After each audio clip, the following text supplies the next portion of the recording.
And we call those planned over. So again, that word planning comes into it. And also when you go shopping, to shop with a list, because we all know you go to the grocery store and it's pretty easy to impulse buy and see something there that wasn't on your list. And so if you can really stick to that list, you're going to end up not spending the extra at the grocery store. I also want to just point out that you can help a family or an individual who's food insecure by thinking about how you can maybe donate some things. Just as an example, here in Riley County, through the Food and Farm Council and the Flint Hills Food Recovery Program, in the last year, we've rescued over 35,000 pounds of food. And these are a lot of them from caterers or the local farmers at the farmers market. We pick up each week the produce that they may not be able to sell, that needs to be used in the next couple of days, and so they donate that. And so we have a pretty sophisticated system in place to capture that food before it gets sent to the landfill, and it helps people in need. According to a report by the U.S. Environmental Protection Agency, over one-third of food in the United States is never eaten, and more food reaches landfills than any other material in the municipal solid waste stream. The report, estimating the cost of food waste to American consumers, found that the annual cost of food waste for each U.S. consumer is $728. That puts the annual cost of food waste for a household of 4 at $2,913, with an average weekly cost of $56. On today's Sound Living, tips for reducing food waste. To reduce food waste, K-State Research and Extension Northeast Area Specialist Sharolyn Jackson suggests planning your meals and shopping list, storing food properly, using leftovers creatively, and freezing food when appropriate. She also says that composting food scraps and donating surplus food to food banks can further minimize waste. Planning's a big part of that, and I think it's even shocking to realize that we, on average, between 30 and 40% of the food in the United States goes uneaten. So it's either discarded or it just gets thrown out and ends up in landfills or down the drain in the sewer system, or a little bit of it, maybe 4% or so, is composted. And so that's really a challenge that we need to work on for a number of reasons. But yes, definitely one of the main benefits of preventing food waste is saving money. And a lot of different things go into that. They have determined that an average family of 4 spends about $3,000 per year on food that's not eaten. So that's a huge number. If you think about it, it's about $56 a week that your family of 4 could save. I could think of a lot of things to do with that $56. And so I think that's a real motivation for us to look at this issue. Yeah, I think so too. And I'm assuming that some of this is the fact that we're either overbuying in some cases and just not being able to use it up before it goes bad. That's right. And sometimes we'll see a sale at the store, or we might stock up, and then your plans change, and then you have some food that you have sitting at home that wasn't part of a meal plan, or, our schedules are kind of unpredictable at times, and so there's a lot of factors that go into that. But really, it starts with planning is the main thing that you can do to help prevent food waste, and to start by shopping your pantry, your refrigerator, and your freezer first. So when you do that, and I'm telling myself that I need to do these things as well as advising others to do them, because I'm just as guilty as anyone of not doing that. Yeah, I always hear the joke that if you really look around your pantry and your refrigerator and your freezer, you could probably eat for a couple of weeks without really having to go to the store for a lot of food, maybe just some of the basics. And I think that we do that from time to time. We forget all of the things that we have. Exactly. And so it's really helpful to keep a running list of, particularly if let's say you have a freezer and what's in that freezer, and to know the dates of when it was put in there so you can use the things that have been in there the longest first. And then to check those off the list and maybe plan your meals around at least some of the items in there, maybe some of the meat and chicken, whatever you have in there that you've already purchased, and then just plan your meals around that. That's kind of one of the things, too, is also to plan those leftovers, because if you do have certain things you can make a lot of and freeze individually so that you can just grab them when you need them. Right, and we call those planned overs. So again, that word planning comes into it. And also when you go shopping, to shop with a list, because we all know you go to the grocery store and it's pretty easy to impulse buy and see something there that wasn't on your list. And so if you can really stick to that list, you're going to end up not spending the extra at the grocery store.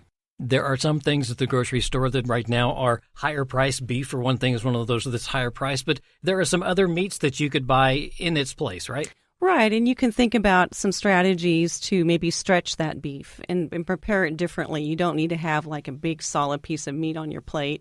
You can maybe use that to make a stew or a stir fry or something where that flavor is still there, but then you can supplement with other foods and just be mindful too of portion sizes. We often think about what a portion size is really bigger in our mind than what it really is in reality. We sometimes think of a restaurant portion size instead of a normal portion size. Also, when we do the meal plan, we have an opportunity to make sure that we're really getting a balanced meal as well, because we're thinking, okay, I need a protein, I need a fruit and vegetable, that sort of thing. So that balanced meal is a little bit easier to put together. Yes, definitely. You can plan your entire meal and have that list and be able to manage those portions better. And another thing that can be helpful is sometimes you'll have maybe just a spoonful of veggies like corn or peas or potatoes even that's left over after a meal. You can keep a container in your freezer where you accumulate those small portions of sides, maybe it's some rice or pasta,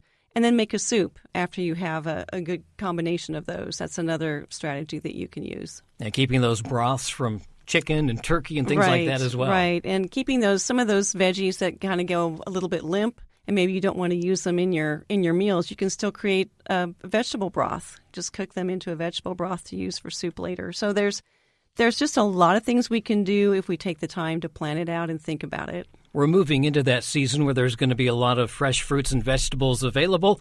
I guess probably maybe the caution here is to only purchase what you think you can use in a realistic time frame, because it's not going to last long, really. Or to just think about making your freezer your friend and to take advantage of the fact that these are in-season items right now that you can freeze for later.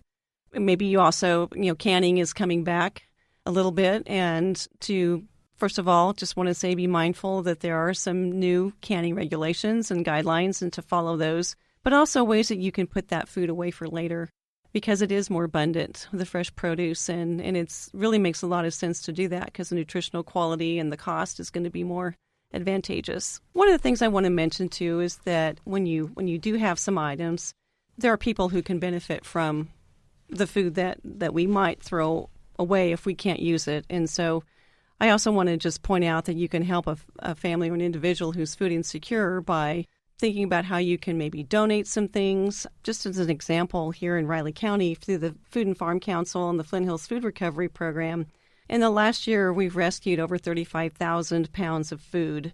And these are a lot of them from caterers or the local farmers at the farmers market. We pick up each week the produce that they may not be able to sell, that needs to be used in the next couple of days, and so they donate that. And so we have a pretty sophisticated system in place to capture that food before it gets sent to the landfill, and it helps people in need. And so if you have a food pantry that you can donate to or some blessing boxes that are emergency food, those are also ways that you can extend that food to somebody else that could really use it. Go a little bit more in depth. How does this work in terms of making sure then that the food is able to get to the people that really need the food?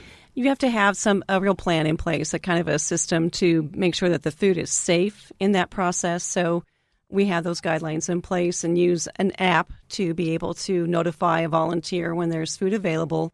For example, if you have a catering event and there's a whole pan of potatoes left over, that volunteer will take that to a commercial-sized freezer or refrigerator so it stays safe and then gets distributed to our local common table, which serves food to the public on a daily basis. So this is a real network then that's working together to make this happen. It works very well. It is a network, and it's really having a great impact in our community. We often think of giving to food banks around the holidays, especially Thanksgiving, Christmas. Really, this is a year-round need. So as you're going through your cupboard, look for some of those things that are maybe nearing those dates. Right, and if you don't feel like you can use those before the date I think also knowing what those dates really mean, because it's best if used by doesn't mean that it's spoiled after a certain date. It's just that the best quality that it's going to be is going to end on around that date. And so it's still going to be safe to eat, but the quality might not be as good. And so to really know what those dates mean, a sell-by date tells the store how long to display that product before they need to get to sell it for inventory management. A use-by date, again, is also based on quality, and then a freeze-by date is based on quality. It's not necessarily safety, but then that quality is going to be down and starts to go downward. So I think that's something that we have a misconception about, even though that date has passed, it can still be good food to eat. Sometimes a mindset, too, because I know that some people are just, it's leftovers. I really don't like leftovers. Mm-hmm. Sometimes it's what you do with those leftovers. Maybe it's not just eating the same meal twice. Maybe it's coming up with something a little bit more creative. That's right. If you have like a roasted chicken and then you can maybe do something the next day, put it on a salad or incorporate it into a sandwich and use it differently, to just plan ahead to do that. Or just kind of depends on, some people love leftovers, some people don't. And so it might be helpful to have maybe some containers that you can freeze for meals to take to work, and they're ready to go meals that you just have in your freezer that you can grab and go, like you're making your own frozen dinner kind of a thing. So just to figure out what works for you. Depends too on where you are in your life cycle. If you've got some teenagers around the house, they'll probably clean up those leftovers pretty fast. As you get older, as you and I know, they probably sit there a little bit longer. And so I've gotten more used to using that freezer to move those around. It is a nice convenience, though, as you say, because if you are in a hurry and you've got the leftovers, easy to pop it in the microwave or throw it on the stove and it's ready to go. You don't have to actually sit down and make another meal. Right. It's really helpful to have those there to fall back on. Proper storage, you were kind of talking about that, the fact that when we get things that we would like to save, we need to make sure that we're getting those into the fridge at the right time. And really, we do still need to eat them within a certain amount of time. Right. And if there are some things that you don't feel like you're going to be able to get to, is it something then, before it spoils, then can you freeze it? Or how can you pass it on even to a neighbor, for example, or somebody that might be able to use that food? Also, just a couple of things that help extend, like fresh produce, to wait to wash your berries or cherries or grapes till you're ready to eat them. That's always a good strategy. Just how you store your food, get it in the refrigerator into storage as soon as you get home. That helps extend that shelf life a little bit more, that life of the produce. Also know that in your refrigerator, your door is a little warmer than the rest of the refrigerator. So the door is a good place to put your condiments, that kind of thing. Put your milk and other foods inside the refrigerator itself. That'll help it last a little bit longer. Yeah, and make sure that refrigerator is between 35 and 40 degrees because sometimes we don't really know, but it's easy to throw a thermometer in there. It is. Easy to have a refrigerator and freezer thermometer there to just check those temperatures and make sure that they're working optimally so that you can make sure your food stays as good as it can. You also mentioned composting, and is that mainly using kind of the scraps to make that organic matter? Right. Composting is a really great option, and we have some resources, an extension on kind of a beginner's guide for composting that particularly if you have a landscape or a garden or a vegetable garden, you can utilize that compost, and that's a good way to deal with the scraps like banana peels and the scraps from food preparation as well. So a lot of times that's just keeping things out of the landfill and out of the trash. So something that we also need to focus on as well as we kind of try to become more sustainable. Right.